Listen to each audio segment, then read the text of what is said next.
Представьте себе этот кошмар. Вы летите на высоте 10 тысяч метров над бескрайним океаном, и вдруг у самолета отказывают оба двигателя. Именно это произошло с рейсом 236 компании Air Transat 24 августа 2001 года. И то, что случилось дальше, до сих пор называют авиационным чудом. Утром 24 августа современный Airbus A330 взлетел из Торонто с пассажирами на борту. Пункт назначения – солнечный Лиссабон. За штурвалом сидели два опытнейших пилота. Капитан Роберт Пише с налетом более 16 тысяч часов и второй пилот Дирк де Ягер с налетом почти 5 тысяч часов. Полет проходил абсолютно штатно. Пассажиры спали, читали, смотрели фильмы. Обычная картина трансатлантического перелета. Но в 5:36 утра, когда самолет находился в 400 километрах от Азорских островов, в кабине пилотов раздался зловещий сигнал тревоги. Сначала система предупредила о падении давления масла в правом двигателе. Обычная техническая неисправность, подумал экипаж. Но через несколько минут компьютер самолета буквально взбесился, выдавая каскад предупреждений о проблемах с топливной системой. А затем случилось немыслимое. В 5:45 утра правый двигатель полностью заглох. Капитан Пише немедленно начал снижение и разворот к ближайшему аэродрому на Азорских островах. Но самое страшное было впереди. Через 13 минут замолчал и левый двигатель. Представьте себе, лайнер превратился в гигантский планер на высоте более 10 километров над океаном. Без двигателей, без тяги, только законы физики и мастерство пилотов между жизнью и смертью.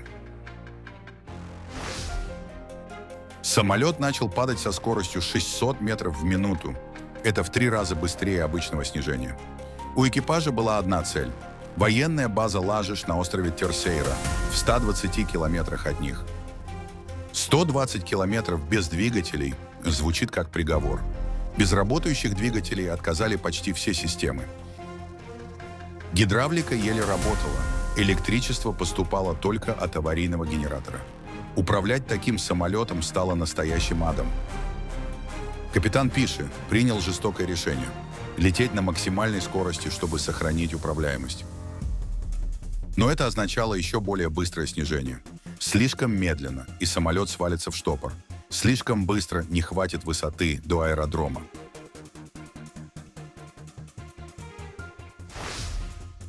Пока пилоты сражались с неуправляемой машиной, бортпроводники готовили пассажиров к худшему. Приготовиться к удару – эта команда прозвучала на нескольких языках.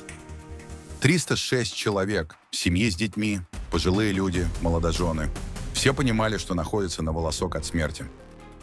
На высоте 2500 метров в темноте показались огни взлетно-посадочной полосы Ложеша. Но самолет все еще был слишком далеко и слишком высоко.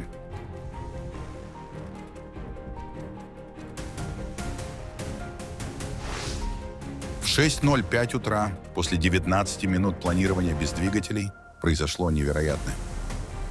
Капитан Пише сумел дотянуть до полосы и посадить огромный лайнер. Но какой ценой? Самолет коснулся бетона на скорости 360 км в час, почти в 2 раза быстрее нормы. Без реверсов двигателей, с полуработающими тормозами, лайнер несся по 3-километровой полосе как безумный. Взорвались все 10 колес шасси. Самолет остановился всего в 90 метрах от конца полосы. Дальше были только скалы и океан.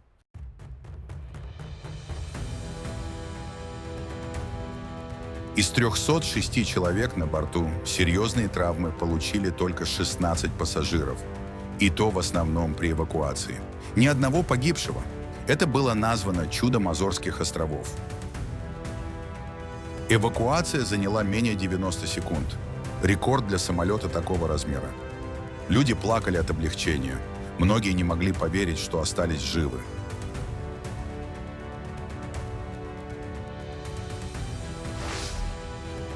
Причина катастрофы оказалась одновременно простой и ужасающей.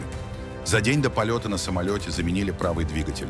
При установке техники использовали неправильные топливопроводы. Они были на несколько сантиметров короче нужных. Во время полета вибрация разрушила этот топливопровод.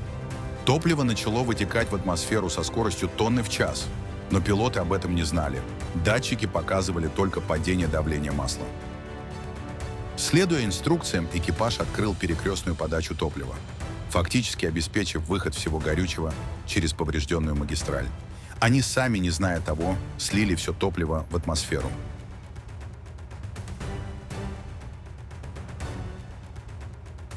Капитан Роберт Пиши и второй пилот Дирк де Ягер стали настоящими героями авиации.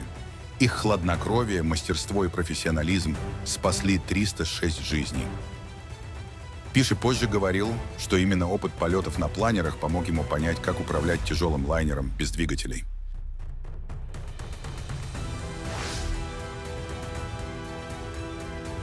Эта история изучается в авиационных училищах по всему миру.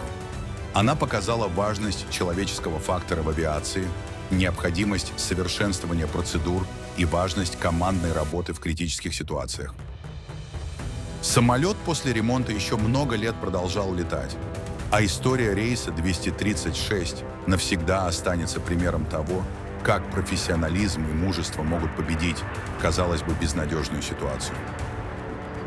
Иногда грань между трагедией и триумфом определяется секундами, мастерством и капелькой удачи. Рейс 236 Air Transat – это доказательство того, что даже когда все идет не так, человеческое мастерство способно творить настоящие чудеса.